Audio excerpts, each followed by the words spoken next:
નમો લોહે સૌહરિહંતામ નમો લોહે સૌહૃદામ નમો લોહે સૌઆયર્યામ નમો લોહે સૌજયામ નમો લોહે સૌત્રિકાળવતી સાવનમ ઓંકારમિંદુ સંયુક્ત નિત્યમ જયંતિ યોગિન કામદમોક્ષદો શ્રી ઓંકારાય નમો નમઃ મંગલમ ભગવાનયો મંગલમ કુટુંબોની મંગલમ કુંડારીઓ જૈન્દ્રમોષ મંગલમ નમઃ સમય સાધાય સ્વાનુભૂત્યા ચકાસ્તે ચિત્તવાય ભવાય સર્વમાં વિભાવ નિર્ધનિદાતા.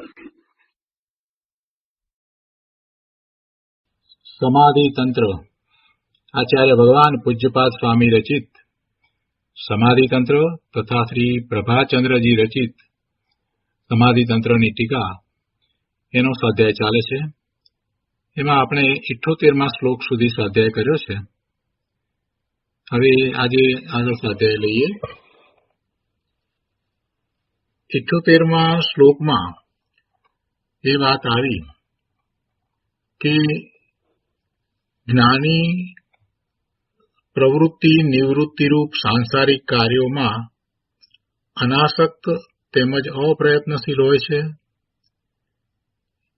અને આત્મ અનુભવના કાર્યમાં સજાગ હોય છે, જાગૃત હોય છે, તત્પર હોય છે. જ્યારે તેનાથી વિરુદ્ધ અજ્ઞાની સંસારના કાર્યોમાં પ્રયત્નશીલ રહે છે, જાગૃત રહે છે, પરંતુ આત્માના અનુભવના કાર્યમાં એ અતત્પર રહે છે. હવે એ 78મા શ્લોક પછીથી અહીંયા કહે છે કે જે આત્મ સ્વરૂપમાં જાગે છે તે મુક્તિ પામે છે. 79મા શ્લોકમાં આ વાત કરે છે અને 79મા શ્લોકમાં કહે છે આત્માનમ અંતરે દૃષ્ટવા દૃષ્ટવા દેહાદિકમ બહિ તયોર અંતર્વિજ્ઞાનાત અભ્યાસાત અચ્યુતો ભવેત.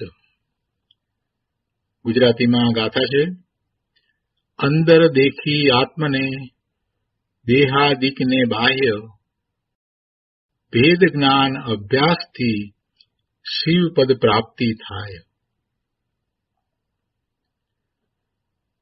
79મા શ્લોકના અન્વયાર્થમાં કહે છે કે અંતરે આત્માનમ દ્રષ્ટવા, અંતરંગમાં આત્માના વાસ્તવિક સ્વરૂપને જોઈને અને બહિ દેહાદિકમ દ્રષ્ટવા, અને બાહ્યમાં શરીર આદિક પર ભાવોને જોઈને, અંતરંગમાં આત્માના વાસ્તવિક સ્વરૂપને જોઈને અને બાહ્યમાં શરીર આદિ પરભાવોને જોઈને તયો એટલે બંનેના, આત્મા અને શરીર આદિકના, બંનેના એટલે આત્માના અને શરીર આદિકના તયો અંતર્વિજ્ઞાનાત ભેદ વિજ્ઞાનથી તથા અભ્યાસાત તેના અભ્યાસથી અચ્યુત ભવેત, અચ્યુત એટલે કે મુક્ત થવાય છે. જો અચ્યુત એટલે સ્થિર રહેવું, અને અહીંયા સ્થિર રહેવું એટલે પોતાના સ્વરૂપમાં સ્થિર રહેવું એ અપેક્ષાથી વાત લીધી છે, એટલે એનો અર્થ એ થયો કે મુક્ત થવાય છે. તો શું કહ્યું? અંતરંગમાં આત્માના વાસ્તવિક સ્વરૂપને જોઈને અને બાહ્યમાં શરીર આદિકના એ બધું જે પર છે તે બધાના ભાવોને જોઈને બંનેના આત્માના અને શરીર આદિકના ભેદ વિજ્ઞાનથી, બંનેને જોઈને ભેદ વિજ્ઞાન કરવાનું. પોતે ભગવાન આત્મા જ્ઞાન સ્વરૂપ અને એના સિવાય બીજું બધું શરીર આદિક જે જળ છે તે અને પરના લક્ષ્ય થતા ભાવ એ બધું એનાથી ભિન્ન છે એવું ભેદ વિજ્ઞાન, અને એવા ભેદ વિજ્ઞાનનો અભ્યાસ, એવા ભેદ વિજ્ઞાનના અભ્યાસથી મુક્ત થવાય છે, એટલે કે સ્વરૂપમાં સ્થિર થવાય છે. અચ્યુત એટલે મુક્ત થવાય છે. ટીકામાં કહે છે આત્માને અંતરમાં અભ્યંતરમાં જોઈને અને દેહાદિકને બાહ્ય જોઈને તે બંનેના અર્થાત આત્મા અને દેહના અંતર્વિજ્ઞાનથી એટલે ભેદ વિજ્ઞાનથી જીવ અચ્યુત એટલે મુક્ત થાય. તેથી એકલા ભેદ જ્ઞાનથી જ અચ્યુત થાય એમ નહીં, પણ તેના એટલે કે ભેદ જ્ઞાનના અભ્યાસથી ભેદ જ્ઞાનની ભાવનાથી અચ્યુત થાય. તો અહીંયા અભ્યાસ શબ્દ છે એના ઉપર વજન છે. ભેદ જ્ઞાન કર્યું તો સ્વાનુભૂતિ તો થઈ, પણ ભેદ જ્ઞાન કર્યા પછીથી એ ભેદ જ્ઞાન તો લબ્ધપણે તો રહે જ છે. સ્વાનુભૂતિ થઈ છે, ભેદ જ્ઞાન થયું છે, તો પછી એ લબ્ધપણે તો રહે જ છે કે પોતે બીજા બધાથી જુદો છે. તો પછી એને મુક્તિ થઈ જવી જોઈએ. તો કે છે કે ના, એમ નહીં. ભેદ જ્ઞાનના અભ્યાસથી, તો ભેદ જ્ઞાનનો અભ્યાસ, એક વખત ભેદ જ્ઞાન થયા પછી અભ્યાસ એટલે શું? ભેદ જ્ઞાન તો થઈ ગયું અને લબ્ધપણે એ રહે છે કે પોતે ભગવાન આત્મા જ્ઞાન સ્વરૂપી છે અને બીજું બધું એનાથી જુદું છે. હવે એ કાંઈ ભૂલાતી તો નથી. એ વાત ભૂલાય છે? એ વાત કાંઈ ભૂલાતી નથી. તો પછી અભ્યાસની કેમ વાત લીધી? કહેવાનો આશય એવો છે કે જે ભેદ જ્ઞાન થયું અને જે વખતે એ જગતથી અને શરીરથી જુદો પડ્યો અને પોતાના સ્વરૂપમાં એને એકાગ્રતા કરી, તો એ સાચું નિશ્ચયથી ભેદ જ્ઞાન અનુભવ સહિતનું હતું. તો એવું વારંવાર કરવું, એવો અભ્યાસ વારંવાર કરવો, વારંવાર એને આ શરીર આદિથી જુદા પડવું અને પોતે જ્ઞાન સ્વભાવી ભગવાન આત્મા છે તો એનો અનુભવ કરવો. એમ કરવાથી સ્થિર થવાય છે, અચ્યુત થવાય છે. એટલે સ્વરૂપમાંથી બહાર નીકળી જવાતું નથી, સ્વરૂપમાં સ્થિર થઈ જવાય છે. એટલે કે સિદ્ધની દશા થાય છે, મુક્તિ પમાય છે. અહીંયા ભાવાર્થમાં કહે છે, આત્મા અને દેહના ભેદ જ્ઞાનથી અને તેના નિરંતર અભ્યાસથી અર્થાત ભેદ જ્ઞાનની નિરંતર ભાવનાથી એ બંનેથી જ સંસારથી મુક્ત થવાય. કારણ કે અભ્યાસથી ભેદ જ્ઞાનમાં દ્રઢતા આવે છે. દ્રઢતાથી આત્મ સ્વરૂપમાં સ્થિરતા પામી મુક્ત થવાય છે. વારંવાર એ કરવામાં આવે છે તો દ્રઢતા એટલી બધી થઈ જાય છે કે પોતાના વિશે એ બીજું કલ્પી પણ શકતો નથી, પોતાના વિશે બીજો વિકલ્પ પણ પછી ઉઠતો નથી. વારંવાર પોતે પોતાના જ્ઞાન સ્વરૂપને આ જગતના બધા બીજા પદાર્થોથી જુદું પાડે છે, અનુભવે છે. તો પછી એવો સમય આવી જાય છે કે એને એવો વિકલ્પ આવતો નથી કે એ કંઈક બીજું હોય. એટલે કે પોતાના સ્વરૂપમાં જ્ઞાન સ્વભાવ ભાવે એ નિર્વિકલ્પ દશામાં સ્થિર થઈ જાય છે. અહીંયા અભ્યાસની વાત લીધી છે ને, વારંવાર એ જ પ્રક્રિયા, અને એને તો મોક્ષ માર્ગ કહ્યો છે. વારંવાર પોતે પોતાના સ્વરૂપમાં જવું. તો પોતાના સ્વરૂપમાં જાય છે તો દરેક વખતે એ જગતના બધા પદાર્થોથી પોતાને જુદો જ્ઞાન આનંદ ભાવે અનુભવે છે, અને એને જ મોક્ષ માર્ગ કહ્યો છે. એ જ મોક્ષ માર્ગ છે, એ જ અંતરંગ પુરુષાર્થ છે. એટલે અહીંયા એમ કે છે ભાવાર્થમાં કે આત્મા અને દેહના ભેદ જ્ઞાનથી અને તેના નિરંતર અભ્યાસથી અર્થાત ભેદ જ્ઞાનની નિરંતર ભાવનાથી એ બંનેથી જ સંસારથી મુક્ત થવાય. કારણ કે અભ્યાસથી ભેદ જ્ઞાનમાં દ્રઢતા આવે છે અને દ્રઢતાથી આત્મ સ્વરૂપમાં સ્થિરતા પામી મુક્ત થવાય છે. બહુ સ્પષ્ટ કરી દીધું છે. વિશેષમાં કહે છે કે જ્યારે જીવ અંદરના આત્માને અને બાહ્ય શરીર આદિ પર પદાર્થોને તેમના લક્ષણો દ્વારા એકબીજાથી ભિન્ન ભિન્ન જાણે છે, સમજે છે, અને એવું જ પછી શ્રદ્ધાન કરે છે, તો એને બંનેનું ભેદ વિજ્ઞાન થાય છે. બંને જુદા છે, બંને કઈ રીતે જુદા છે એ બધું એને સ્પષ્ટ થાય છે. અને એમ થાય છે ત્યારે તેની પરિણતિમાં પલટો આવે છે, એની પરિણતિ બદલાઈ જાય છે. તે બાહ્ય વિષયોથી હટી અંતર્મુખ થાય છે અને પોતાના ઉપયોગને ઇન્દ્રિયોના વિષયોમાં નહીં ભમાવતા, પોતાના ઉપયોગને જે અત્યાર સુધી ઇન્દ્રિયોના વિષયમાં, પાંચે ઇન્દ્રિયોના વિષયમાં એ ભમાવતો હતો, એક પછી એક વિષયો સાથે એ જોડાતો હતો, એટલે ઉપયોગ ત્યાં રહેતો હતો. તો હવે એમ નહીં કરતા એ સ્વસન્મુખ થાય છે, એટલે કે ઉપયોગને સ્વસન્મુખ વાળી આત્મ સ્વરૂપમાં એકાગ્ર થવા અભ્યાસ કરે છે.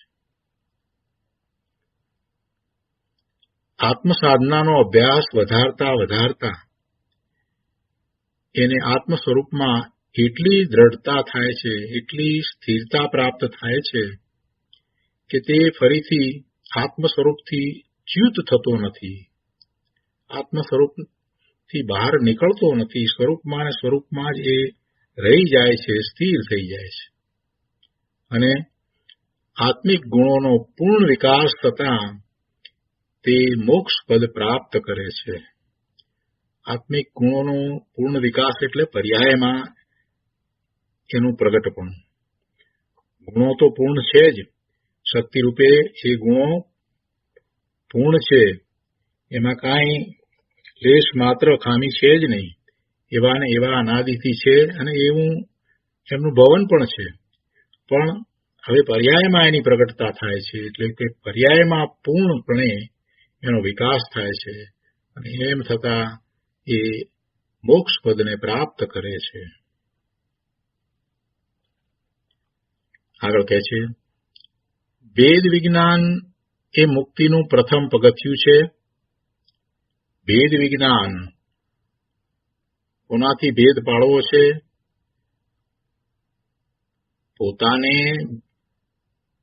પોતા સિવાય જગતમાં બીજા અન્ય જીવો છે, બીજા ભૂતગળોના સ્કંદ છે અને પરના લક્ષ્ય થતા પોતાના જ ભાવ છે. આ બધાથી એણે પોતાને જુદો પાડવાનો છે કે એ બધામાં પોતે નથી.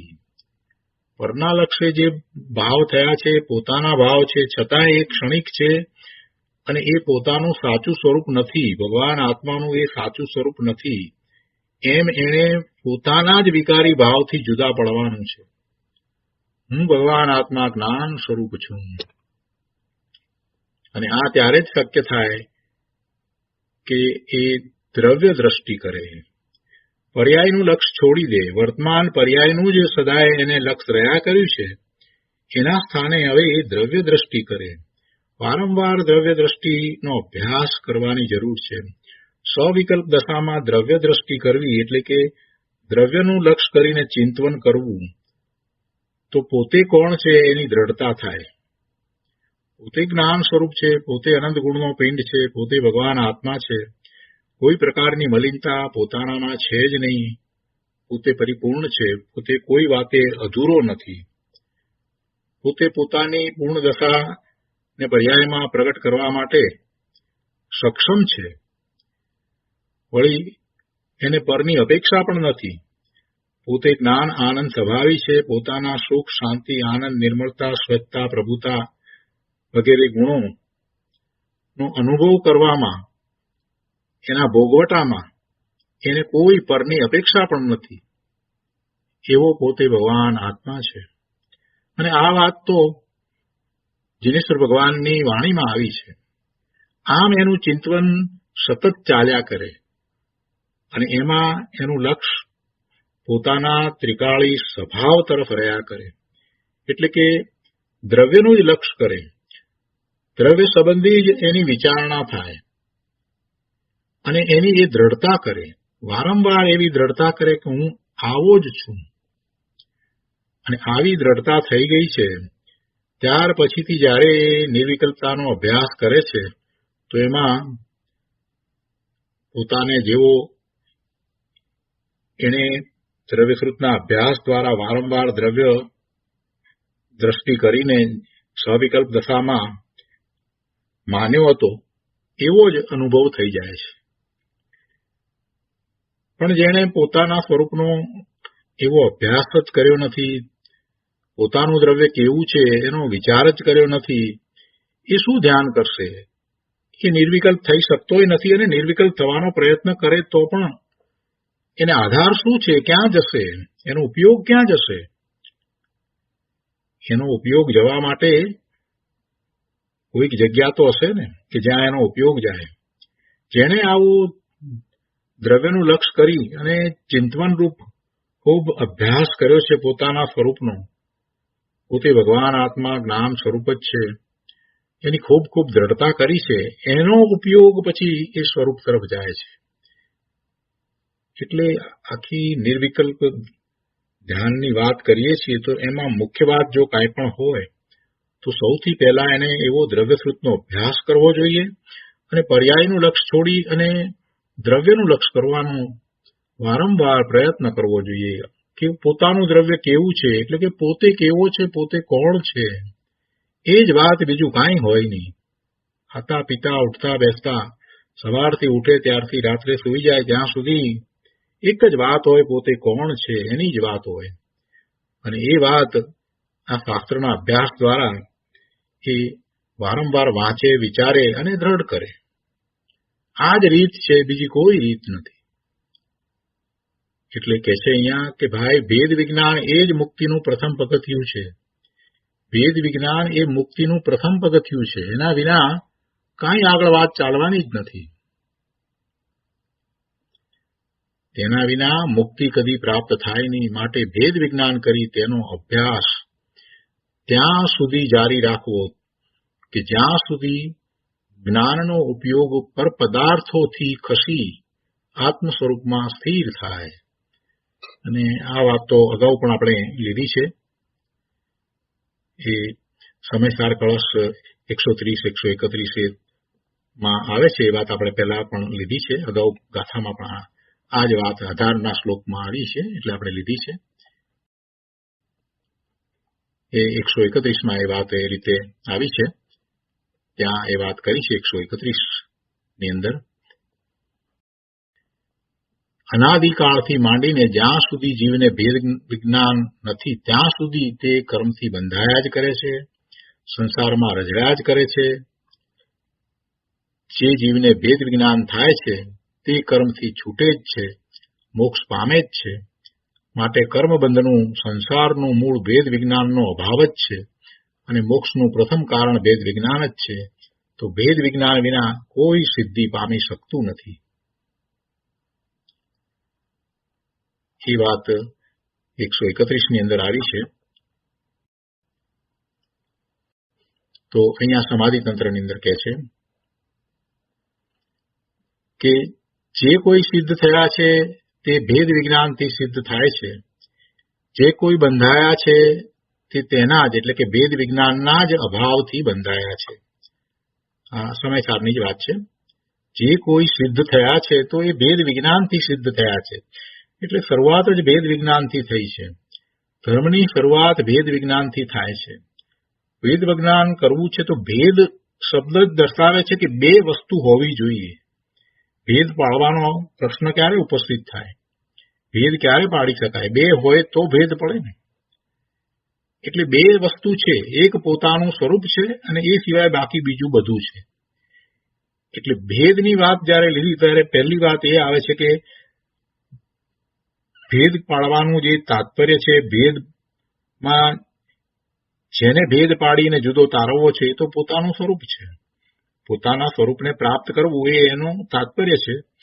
અને એમાં બીજા બધામાં ભેદ પાડવાની એને કાંઈ જરૂર નથી. જગતની અંદર, જગતના પદાર્થોમાં ભેદ પાડવાની એને જરૂર નથી. ભેદ તો એ બધાથી પોતે જુદો છે એમ ભેદ પાડવાનો છે. એટલે ભેદમાં બે વસ્તુ જયારે કહીએ છીએ તો એક પોતાનું સ્વરૂપ છે અને બાકી બીજું બધું બીજી તરફ છે. એને સમજાવવા માટે ગુરુદેવ હંમેશા એક ઉદાહરણ આપે છે કે એક કોર રામ અને બીજી કોર ગામ. ગુરુદેવનું આ બહુ સુંદર વાક્ય છે કે એક કોર રામ, આત્મ રામ, અને બીજી કોર ગામ એટલે જગત.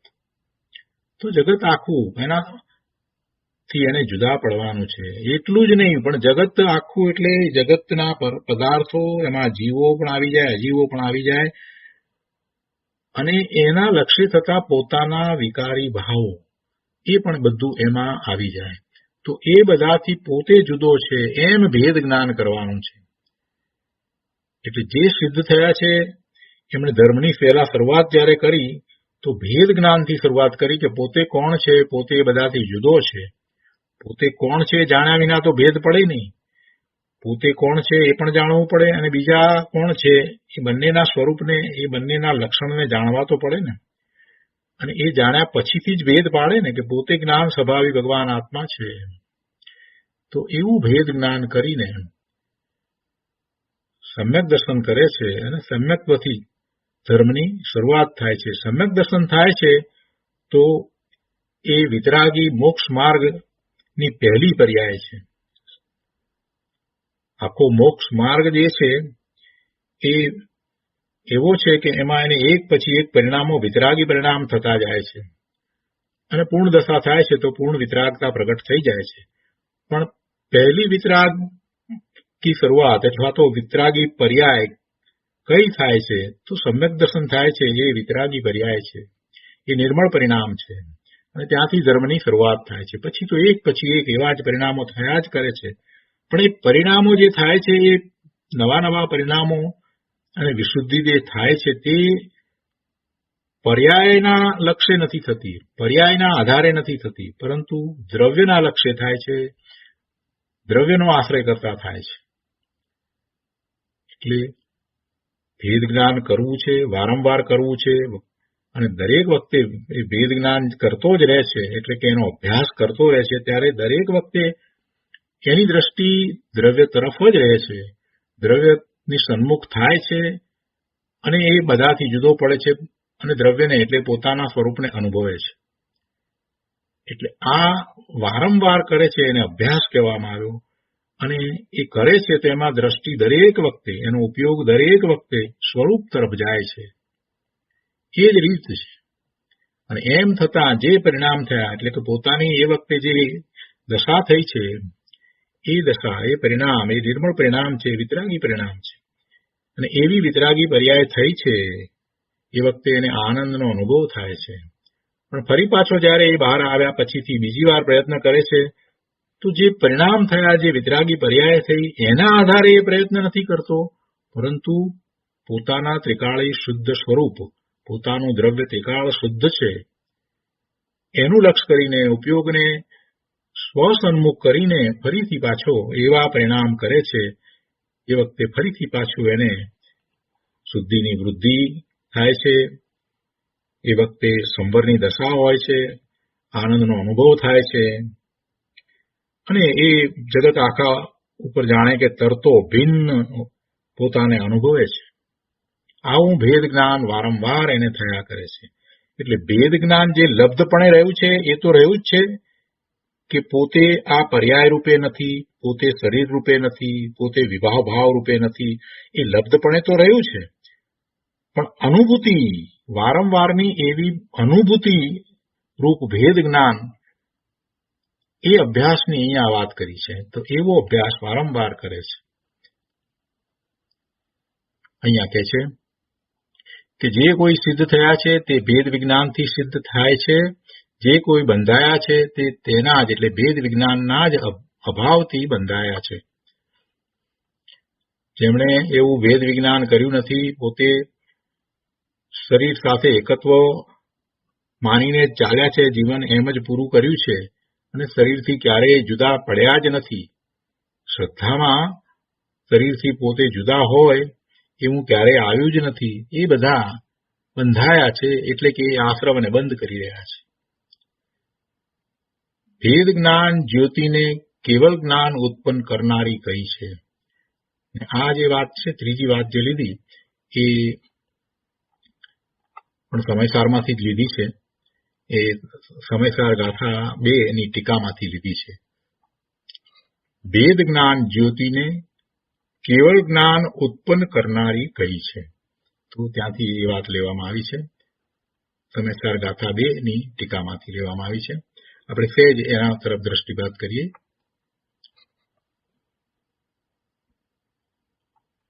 બીજી ગાથા પૂર્વરંગ અધિકારની અંદર પહેલો જ અધિકાર એની બીજી ગાથા, એની ટીકામાંથી આ વાત લીધી છે, આપણે લઈએ છીએ. સમયસાર આપણી પાસે હોય તો સમયસાર પાના નંબર 7 ઉપર બીજી ગાથા આપી છે. ગુજરાતીમાં ગાથા છે: જીવચરિત દર્શન જ્ઞાન સ્થિત સ્વ સમય નિશ્ચય જાણવો, સ્થિત કર્મ પૂતગલના પ્રદેશે પર સમય જીવ જાણવો. સ્વ સમય અને પર સમયની વાત કરી છે અને અહીંયા બીજી ગાથાની ટીકાની અંદર કહે છે, જે આખી લાંબી વાત આખી લીધી છે એમાંથી આપણે પ્રયોજનભૂત વાત આપણે લઈએ છીએ. એમાં પાના નંબર 9 પર છેલ્લા પેરેગ્રાફમાં કહે છે કે જ્યારે આ જીવ સર્વ પદાર્થોના સ્વભાવને પ્રકાશવામાં સમર્થ એવા કેવળ જ્ઞાનને ઉત્પન્ન કરનારી ભેદ જ્ઞાન જ્યોતિનો ઉદય થવાથી સર્વ પરદ્રવ્યોથી છૂટી દર્શન જ્ઞાન સ્વભાવમાં નિયત વૃત્તિરૂપ અસ્તિત્વરૂપ આત્મતત્વ સાથે એકત્વગતપણે વર્તે છે. ત્યારે દર્શન જ્ઞાન ચારિત્રમાં સ્થિત હોવાથી યુગપદ સ્વને એકત્વપૂર્વક જાણતો તથા સ્વરૂપે એકત્વપૂર્વક પરિણમતો એવો તે સ્વ સમય એમ પ્રતીતરૂપ કરવામાં આવે છે.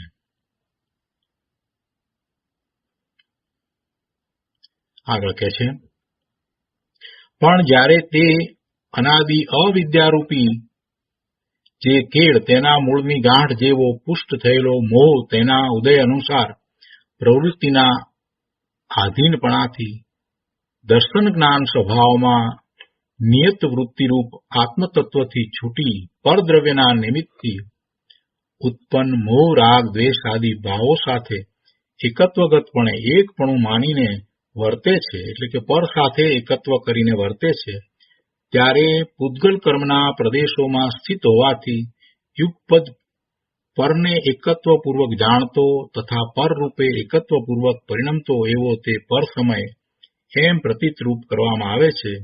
આ રીતે જીવ નામનો પદાર્થ સ્વ સમય અને પર સમય એવું બેપણું વિવિધપણું ને પામે છે. હવે એ જે વાત કરી એમાં એ વાત લઈ લીધી કે એ સ્વને જાણવા વાળો, સ્વ તરફ વળવા વાળો છે જે છે એ જ સ્વ સમય છે, અને જે સ્વ સમય જે થયો છે એ ભેદ જ્ઞાન દ્વારા થયો છે. આ વાત એમણે લીધી. એમાં શું લીધી કે જ્યારે આ જીવ સર્વ પદાર્થોના સ્વભાવને પ્રકાશવામાં સમર્થ એવા સર્વ પદાર્થોને પ્રકાશવામાં સમર્થ તો કેવળ જ્ઞાન છે, એટલે કે એવા કેવળ જ્ઞાનને ઉત્પન્ન કરનારી ભેદ જ્ઞાન જ્યોતિનો ઉદય થવાથી આ કેવળ જ્ઞાનને ઉત્પન્ન કરનારી ભેદ જ્ઞાન જ્યોતિનો ઉદય થવાથી સર્વ પદાર્થો સર્વ પરદ્રવ્યોથી છૂટી અને દર્શન જ્ઞાન સ્વભાવ રૂપે થાય છે. એટલે કેવળ જ્ઞાનને ઉત્પન્ન કરનારી આ ભેદ જ્ઞાન જ્યોતિ છે એ વાત અહીંયા બીજી ગાથામાં લેવામાં આવી છે, અને એ વાતને અહીંયા સમર્થન તરીકે સમાધિતંત્રમાં લીધી છે. તો અહીંયા સમાધિતંત્રમાં કહે છે કે ભેદ જ્ઞાન જ્યોતિને કેવળ જ્ઞાન ઉત્પન્ન કરનારી કહી છે.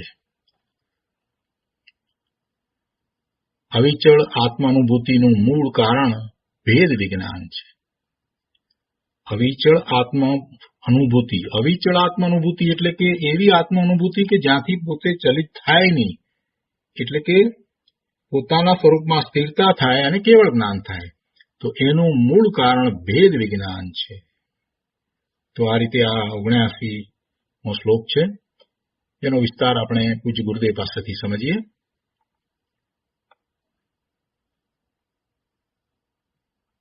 આત્મભાવના પુસ્તકમાં પાના નંબર 290 ઉપર કહે છે કે ભેદ જ્ઞાનના અભ્યાસ વડે સિદ્ધ પદની પ્રાપ્તિ. વેદ જ્ઞાનના અભ્યાસ વડે સિદ્ધ પદની પ્રાપ્તિ. સિદ્ધ થવા સુધીની વાત પોતે મિથ્યા દ્રષ્ટિ છે તો મિથ્યાત્વથી શરૂ કરીને એ સિદ્ધ થાય ત્યાં સુધીનો આખો પુરુષાર્થ એટલે કે સમ્યક્ત્વથી સિદ્ધપદ સુધીનો પુરુષાર્થ. મિથ્યા દ્રષ્ટિ છે પણ એ જયારે સમ્યક્ત્વ પ્રગટ કરે છે ત્યારે એની શરૂઆત થાય છે, તો એ સમ્યક્ત્વ પ્રગટ કરે ત્યાંથી સિદ્ધ થાય એ આખો પુરુષાર્થ.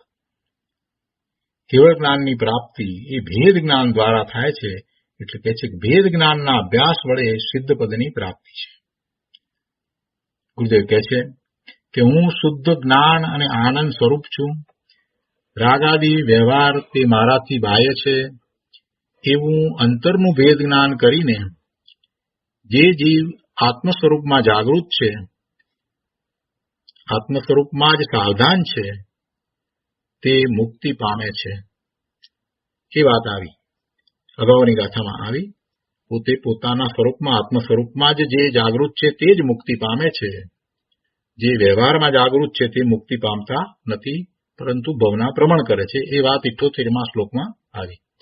અને હવે કહે છે, આ 79મી ગાથા કહી છે અને એમાં વિસ્તાર કરતા ગુરુદેવ કહે છે કે આત્માને અંતરમાં દેખીને તથા દેહ આદિકને પોતાથી બાહ્ય દેખીને એ રીતે બંનેના ભેદ વિજ્ઞાન દ્વારા અભ્યાસ કરવાથી જીવ અચ્યુત થાય છે, એટલે કે સ્વરૂપમાં સ્થિર થાય છે, સિદ્ધ પદને પામે છે. અહીં દેહ આદિક કહેતા રાગ વગેરે પણ તેમાં આવી જાય છે. દેહ આદિક શબ્દ છે ને, એટલે દેહની સાથે રાગ પણ એમાં આવી ગયો. બધા પરપદાર્થો, જળ પદાર્થો અને એના લક્ષ્ય થતા પોતાના બધા ભાવ, એ બધું એમાં આવી જાય છે. તો તે રાગ આદિને પણ આત્માના સ્વભાવથી બાહ્ય દેખવા, એ પણ આત્માના સ્વભાવમાં નથી, છે તો એનો પોતાનો. એ ભાવ થયો ને, વિકારી ભાવ થયો, શુભ કે અશુભ ભાવ થયો, તો એ ભાવ છે તો જીવનો. પણ અહીંયા જયારે પુરુષાર્થની વાત લીધી છે ત્યારે પુરુષાર્થ કઈ રીતે કરવો એ સમજાવવું છે. તો દ્રવ્યનું લક્ષ કરાવવું છે.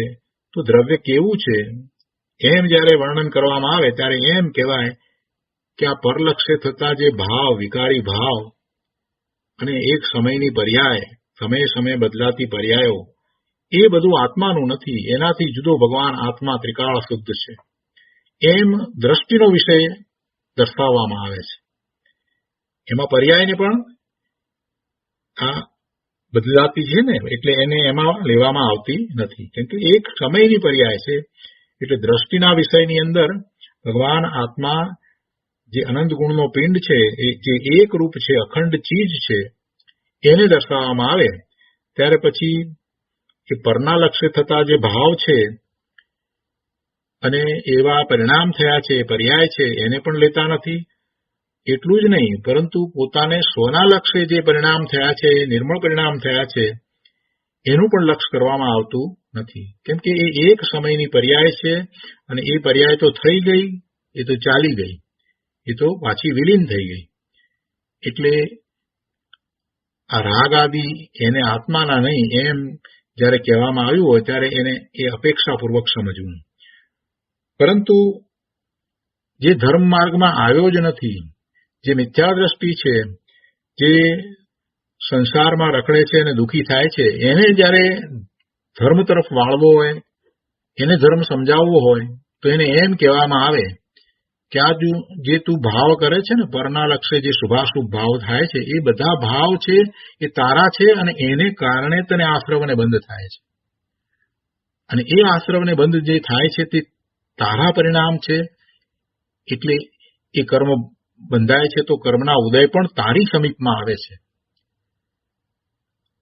જ્યારે એને ધર્મ તરફ લઈ જવો છે તો ત્યારે એને એ વાત સમજાવવામાં આવે છે કે જે કંઈ ભાવ તું કરે છે, શુભ કે અશુભ ભાવ કરે છે, એ તારા જ છે, એ પરિણામ તારા છે. એને કારણે આશ્રવ પણ તને થાય છે, બંધ પણ તને થાય છે. અને એવા ભાવ બંધને નિમિત્તે જે દ્રવ્ય બંધ થાય છે એ પણ તારી સમીપમાં થાય છે. અને જે કર્મનો બંધ પડ્યો છે એ જયારે ઉદયમાં આવે છે તો એ પણ તારી સમીપમાં આવે છે, એના ફળ તને પ્રાપ્ત થાય છે. આવું સમજાવવામાં આવે અને એવું સમજાવી અને પછી કહેવામાં આવે કે ભાઈ હવે તું એવા વિભાવ ભાવથી તારી જાતને બચાવ, હવે એવા વિભાવ ભાવે ન થઈશ. શુભાશુભ ભાવ કરીને તો તે ભવના ભ્રમણ કર્યા છે, હવે એવા વિભાવ ભાવથી તારે બચવાનું છે. એવા વિભાવ ભાવ તને નથી શોભતા. અને એમ કરીને જયારે ધર્મનો ઉપદેશ આપવામાં આવે તો એમ કહેવામાં આવે કે તું તારા સ્વરૂપનો વિચાર કર, તારા સ્વરૂપને સમજ અને એનું લક્ષ્ય કર. અને દ્રષ્ટિ સ્વરૂપ તરફ કરાવવી છે તો એ વખતે જે એના વિભાવ ભાવ હતા, જે શુભાશુભ ભાવ હતા, એ એના હતા.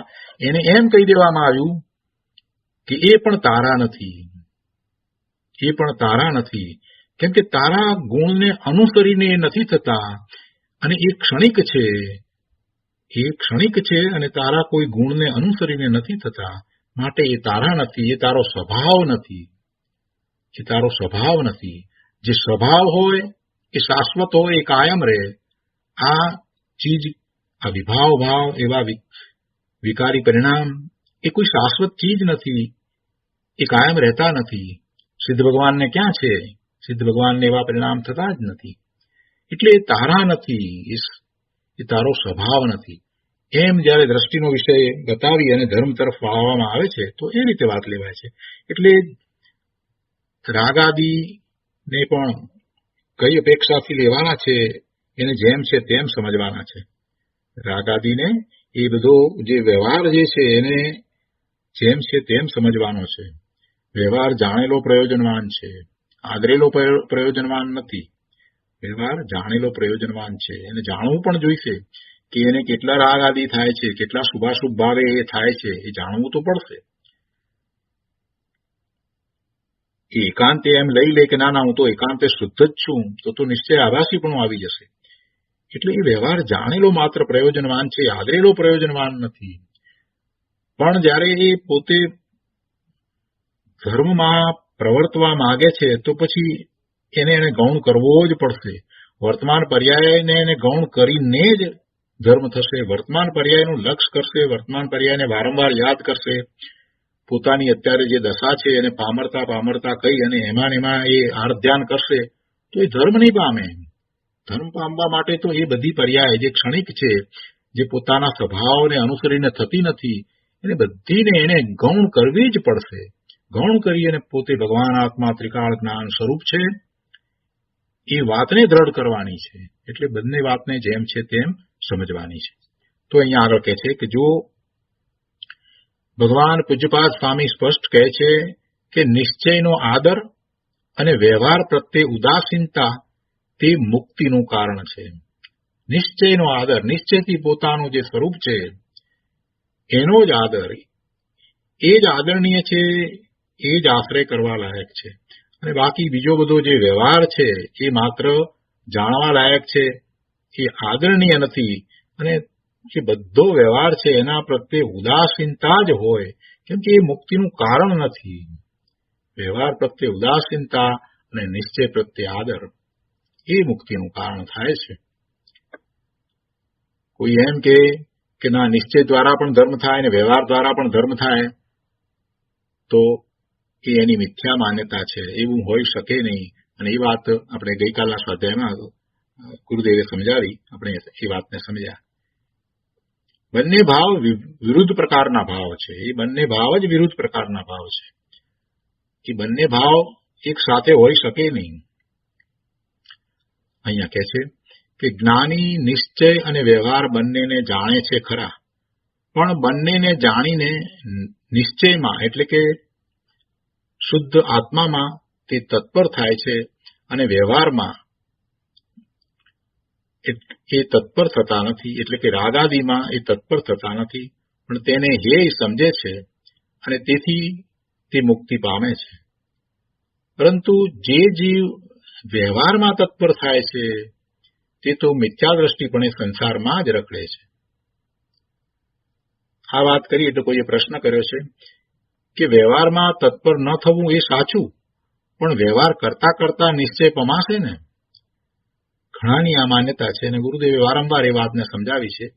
અહીંયા ફરીથી એનું સમાધાન આપ્યું છે. કહે છે કે અરે ભાઈ, વ્યવહાર કરતા કરતા નિશ્ચય પમાશે એવી જેની માન્યતા છે તે જીવ વ્યવહારમાં જ તત્પર છે. કેમ કે જેને લાભનું કારણ માને તેમાં તત્પર થયા વિના રહે જ નહીં.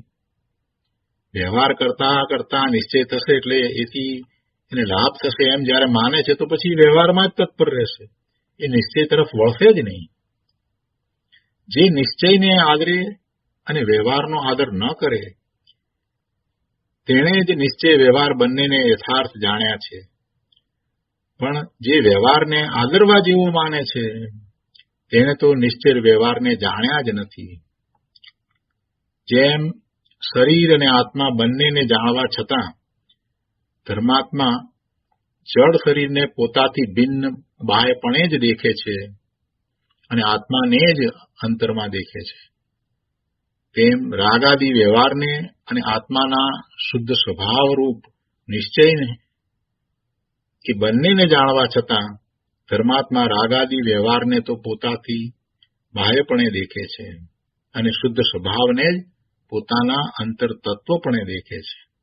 જો જ્ઞાનીની ધર્મીની કેવી દ્રષ્ટિ છે, જે બાહ્ય છે તે બાહ્ય જ છે, આ બધો વ્યવહાર છે તે બહારમાં બાહ્ય જ છે, પોતાથી જુદો છે. બાહ્ય એટલે પોતાથી બાહ્ય, અને પોતાનું શુદ્ધ સ્વરૂપ છે તે પોતાનું અંતરંગ છે. બીજું બધું બાહ્ય છે. આ શુભભાવ પણ બાહ્ય છે, શરીર આદિ પણ બાહ્ય છે.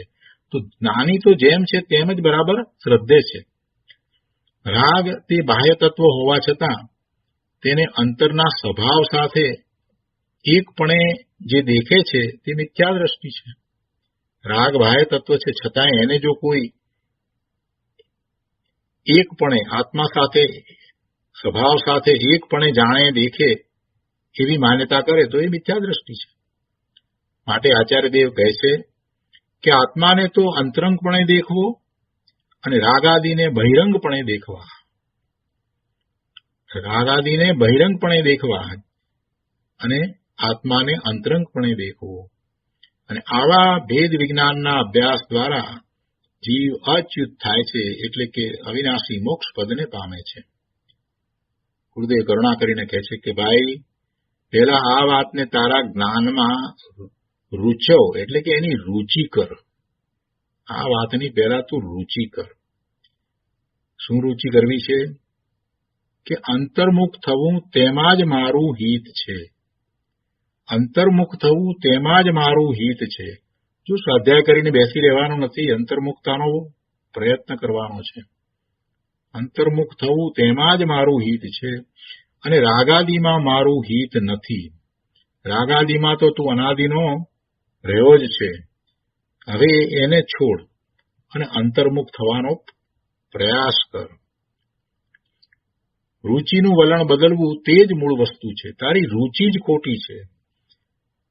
બહારમાં રૂચિ છે એને છોડીને રૂચિને સ્વભાવ તરફ વાળ. સ્વભાવની રૂચિ કર. રૂચિનું વલણ બદલવું તે જ મૂળ વસ્તુ છે. રાગાદી વ્યવહારની મદદ વડે કોઈ જીવ કદી મુક્તિ પામતો નથી. જ્ઞાન આનંદ સ્વભાવની દ્રષ્ટિથી જ મુક્તિ પામે છે. પોતાના જ્ઞાન આનંદ સ્વભાવની દ્રષ્ટિથી, એની શ્રદ્ધાથી, એનું લક્ષ કરીને, એમાં એકાગ્રતા કરીને જ મુક્તિ પમાય છે. આ પંચમકાળના મુનિઓએ પણ ધર્મની ધારાને ખંડિત થવા દીધી નથી.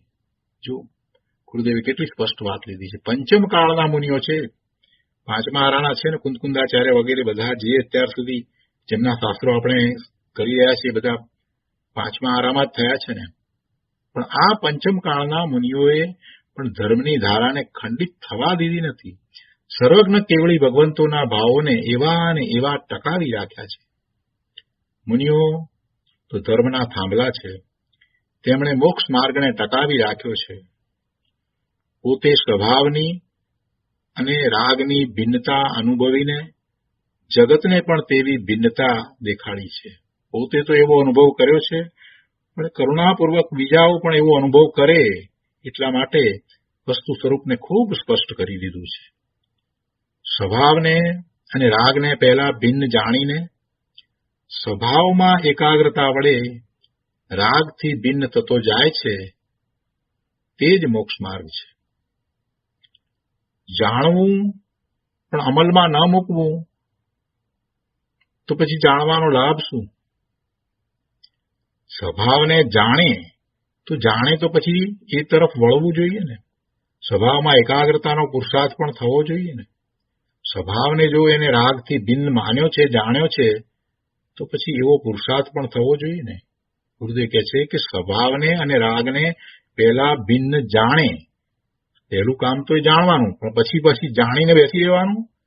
બસ અમને સમજાઈ ગયું બધું, અમે તો સમજ્યા છીએ.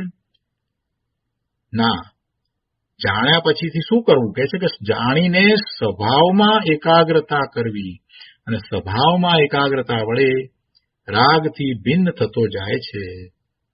જે જાણ્યું છે એવો જ અનુભવ કરવો. જાણ્યું શું? સ્વભાવ અને રાગ જુદા. પોતાનો સ્વભાવ અને આ પરના લક્ષ્ય તથા જે ભાવો છે, શુભાશુભ ભાવો, રાગ છે, એ બધું જુદું. સ્વભાવથી એ બધું જુદું છે. આ તો જાણ્યું, આ તો માહિતી થઈ. હવે જે માહિતી થઈ છે, જે માહિતી એને મેળવી છે, તો એ માહિતી મુજબ એને અનુભવવું જોઈએ ને. એટલે સ્વભાવમાં એકાગ્રતા કરી અને પોતે રાગથી જુદો છે એમ જયારે અનુભવ કરે છે, તો એ મોક્ષ માર્ગમાં છે. પહેલા તો જીવની દેખવામાં જ ભૂલ છે. ગુરુદેવ સમજાવે છે કે પહેલા તો એની જાણવામાં, દેખવામાં જ ભૂલ છે, એની શ્રદ્ધામાં જ ભૂલ છે. રાગાદી જે ખરેખર પોતાના સ્વભાવથી જુદા છે, ભિન્ન છે, પોતાના સ્વભાવની બહાર છે, બાહ્ય હોવા છતાં તેને તે અંતરંગ તરીકે દેખે છે. આ મોટી ભૂલ તો અનાદિની ચાલી આવે છે. એટલે પહેલા તો એને આ ભૂલને સુધારવાની છે. પહેલા તો એને અભ્યાસ દ્વારા એ ભૂલને સુધારવાની છે કે પોતાનું સ્વરૂપ જે છે તે કેવું છે, પોતાનો સ્વભાવ અનંત ગુણને અનુસરીને છે. જ્યારે આ રાગાદી છે તે પોતાના કોઈ ગુણને અનુસરીને નથી, એટલે એ તદ્દન જુદી વસ્તુ છે. ગુરુદેવ કહે છે કે રાગાદી ખરેખર પોતાના સ્વભાવથી બાહ્ય હોવા છતાં તેને આ અજ્ઞાની જીવ અંતરંગ તરીકે દેખે છે. એની મોટી ભૂલ છે. અરે એનાથી એ લાભ માને છે, એટલે તો એ રાગથી છૂટો પડતો નથી, મુક્તિ પામતો નથી. એટલે પહેલા તો એ જાણી અને એને ભૂલ સુધારવાની છે. રાગથી ભિન્નતા જાણે તો તેનાથી છૂટો પડે. ધર્મી ગૃહસ્થપણામાં હોય અને રાગાદી થતા હોય છતાં તે વખતે તે રાગાદીને બાહ્ય તત્વપણે જ દેખે છે અને તે રાગાદીથી ભિન્ન ચૈતન્ય તત્વને જ અંતરંગ તત્વપણે દેખે છે. ભલે ને ગૃહસ્થ અવસ્થામાં હોય, પણ ધર્મીની વાત જ જુદી છે. ધર્મી રાગાદીને એને રાગ થાય છે તો એને જાણે છે, એ જ સમયે જ્ઞાનની પર્યાય પોતે રાગરૂપ થયો છે એમ જાણે છે, પણ એ જાણે છે તો પોતે એનાથી જુદો છે. એ પોતાનું તત્વ નથી, એ બાહ્ય તત્વ છે. રાગાદી ભાવે થયો છે તો પોતાના પુરુષાર્થની નબળાઈને કારણે થયો છે, મિથ્યાત્વને કારણે નથી થયો. એટલે રાગાદીને બાહ્ય તત્વપણે જ દેખે છે. ધર્મી ગૃહસ્થપણામાં હોય અને રાગાદી થતા હોય છતાંય તે વખતે તે રાગાદીને બાહ્ય તત્વપણે જ દેખે છે અને તે રાગાદીથી ભિન્ન ચૈતન્ય તત્વને જ અંતરંગ તત્વપણે દેખે છે. પછી ગુરુદેવે અહીંયા સીતાજીની વાત લીધી છે, એ આપણે લઈએ છીએ. ગુરુદેવ કહે છે કે જુઓ, સીતાજી ધર્માત્મા હતા, તેમને આવું ભાન હતું. રામચંદ્રજી પ્રત્યેના રાગને તે પોતાના આત્મ સ્વભાવથી બાહ્યપણે જાણતા હતા. રામચંદ્રજી પ્રત્યેનો જે એમનો રાગ હતો તો એને એ પોતે પોતાના આત્મ સ્વભાવથી બાહ્યપણે જાણતા હતા, કેમ કે સીતાજી ધર્માત્મા હતા. અને ચૈતન્ય તત્વને તે રાગથી ભિન્ન અંતરંગ તત્વપણે જાણતા હતા. રામચંદ્રજીએ તેમને વનમાં મોકલ્યા હતા અને પાછા ફર્યા ત્યારે તેમની અગ્નિ પરીક્ષા કરે છે. રામચંદ્રજીના હૃદયમાં તો વિશ્વાસ હતો કે સીતાજી મહાપતિવ્રતા સતી છે, પણ લોકોનો અપવાદ ટાળવા ખાતર અગ્નિ પરીક્ષા કરી. મોટો અગ્નિકુંડ કરાવ્યો, તેમાં ભડભડ કરતો અગ્નિ સળગતો. સીતાજી અગ્નિ પાસે ઉભા ઉભા મહાવૈરાગ્યથી પંચપરમેષ્ઠીનું સ્મરણ કરતા હતા. લોકો ચિંતાથી ભયભીત થઈ ગયા કે અરે આ અગ્નિ સીતાજીના દેહને ભસ્મ કરી નાખશે કે શું? પિતાજી તો અત્યંત વૈરાગપૂર્વક સિદ્ધ ભગવાન વગેરે પંચ પરમેષ્ઠીને નમસ્કાર કરીને અગ્નિમાં કૂદી પડ્યા. લોકોમાં તો હાહાકાર અને કોલાહલ થઈ ગયો. પણ એ ભગવતી મહાસતીના પુણ્યનો એવો યોગ કે કુદરતે એ જ વખતે ઉપરથી દેવોના વિમાનો સકલ ભૂષણ મુનિરાજના કેવળ જ્ઞાનનો મહોત્સવ કરવા જતા હતા. તેમણે ધર્માત્મા ઉપર સંકટ દેખીને તરત મુશળધાર વરસાદ વરસાવીને અગ્નિ ઓલવી નાખ્યો. જ્યારે કોર પાણી પાણી ને પાણી વચ્ચે સિંહાસન કમળ ઉપર સીતાજી બિરાજે છે. લોકોને ગળા સુધી પાણી આવી ગયું અને ડૂબવા લાગ્યા. એટલે હે માતા બચાવો બચાવો એવો પોકાર કરવા લાગ્યા. પછી તો ઉપસર્ગનું નિવારણ કરીને દેવો સીતાજીની પ્રશંસા કરે છે. બધા લોકો ક્ષમા માંગે છે. હે માતા, અમારા અપરાધ ક્ષમા કરો. રામચંદ્રજી પણ કહે છે કે હે દેવી, મારો અપરાધ ક્ષમા કરો અને રાજમાં પાછા પધારો.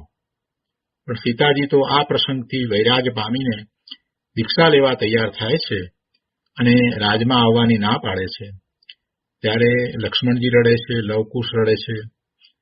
રામચંદ્રજી કહે છે કે હે દેવી, આ લક્ષ્મણ ખાતર અને આ લવકુશ જેવા પુત્ર ખાતર તમે રાજમાં પાછા આવો. સીતાજી કહે છે કે આ સંસારથી હવે બસ થઈ. સંસારના રંગ અમે જોઈ લીધા. હવે તો આર્જિકા થઈને આત્માનું હિત સાધશું. અમે અમારા અંતરંગ ચૈતન્ય તત્વને જ આરાધશું. અમે અમારા ચૈતન્યને ઉજાળવા આ સંસારનો ત્યાગ કરીએ છીએ. હવે અમે સ્વરૂપમાં ઠરશું. હવે બીજું કાંઈ અમારે જોઈતું નથી. પરભાવોને અમે અમારા સ્વરૂપથી બાહ્ય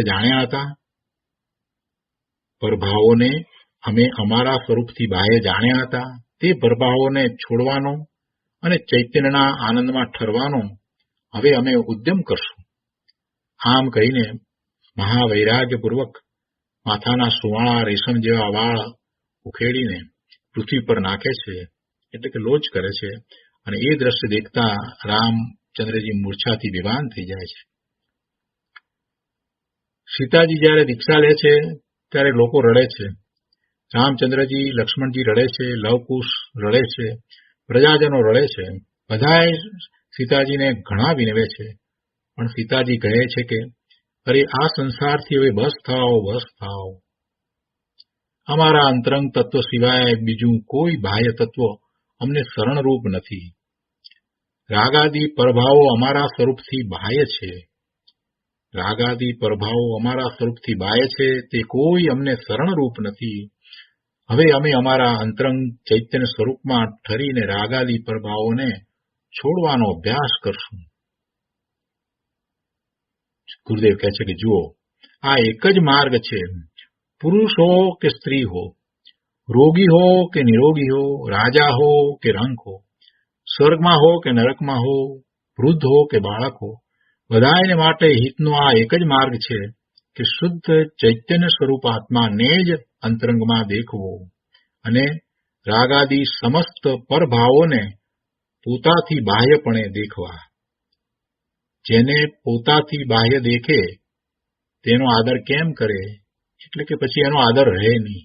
આ રાગાદી પરભાવોને પોતાથી બાહ્યપણે દેખે, પોતાથી જુદા જાણે, પોતાનું એ હિત અહિત નથી કરી શકતા એમ પોતાથી તદ્દન ભિન્ન જ્યારે જાણે દેખે, તો પછી એ તરફનું લક્ષ્ય તો આપોઆપ છૂટી જ જાય ને, એનો આદર પણ છૂટી જાય ને. આગળ કહે છે, દેહાદિકને બાહ્યપણે દેખવા અને ચૈતન્ય સ્વરૂપ આત્માને અંતરંગપણે દેખીને તેમાં જ એટલે કે આત્મામાં જ એકાગ્રતાનો અભ્યાસ કરવો. આવો અભ્યાસ જ મુક્તિનું કારણ છે. આવું અંતરંગ ચૈતન્ય તત્વ જ જગતનું ઉત્કૃષ્ટ પ્રમેય છે. અંતરંગ તત્વ જ ઉત્કૃષ્ટ પ્રમેય છે. એ જ જાણવા જેવું છે, જોવા જેવું છે, એ જ દર્શનીય છે. પોતાનું ચૈતન્ય તત્વ છે, એ જ જગતનું ઉત્કૃષ્ટ પ્રમેય છે. સ્વજ્ઞેય હોવાથી તે મુખ્ય પ્રમેય છે. એ જ્ઞેય કેવું છે? પોતાનું જ જ્ઞેય છે, એટલે એ મુખ્ય પ્રમેય છે. આવા પ્રમેયને જાણવું તે જ પ્રમેય કમલ માર્તંડ નું ખરું જ્ઞાન છે. એનું પુસ્તક કે આપણી પાસે તો નથી, નહીંતર એમાંથી એ વાત લે, પણ એનો અહીંયા ગુરુદેવ આપણને સમજાવી દીધું. પ્રમેય કમલ માર્તંડ એનું ખરું જ્ઞાન, એટલે જે ખરેખર પ્રમેય શું છે, પ્રમેય કરવા જેવી ચીજ તો પોતાનું ઉત્કૃષ્ટ તત્વ જ છે. અને જે જીવો આવા સ્વપ્રમેયને નથી જાણતા તેઓ પ્રમેય કમલ માર્તંડને જાણતા નથી. માટે પોતાના આત્માને અંતરંગમાં દેખીને તેને પ્રમેય બનાવવો, અને રાગાદી પરજ્ઞેયોને બાહ્યપણે દેખવા. આવા ભેદ જ્ઞાન વડે આત્મામાં એકાગ્રતાનો પ્રયત્ન કરવો તે જ મોક્ષનો ઉપાય છે. પોતાના આત્માને જ્ઞેય બનાવવો એ વાત આવી હતી, અહીંયા એને પ્રમેય બનાવવો. બંનેનો અર્થ એક જ છે. તો આ રીતે આ 79માં શ્લોકનો વિસ્તાર પૂરો થાય છે. આજનો સ્વાધ્યાય આપણે અહીંયા સુધી રાખીએ છીએ. હવે સુખધામ બોલીએ. સુખધામ અનંત સુસંત ચરી દિન રાત રહે તદ જ્ઞાન મહી પ્રકાંતિ અનંત સુધામય જે પ્રણમુ પદતે વરતે જયતે પ્રણમુ પદતે વરતે જયતે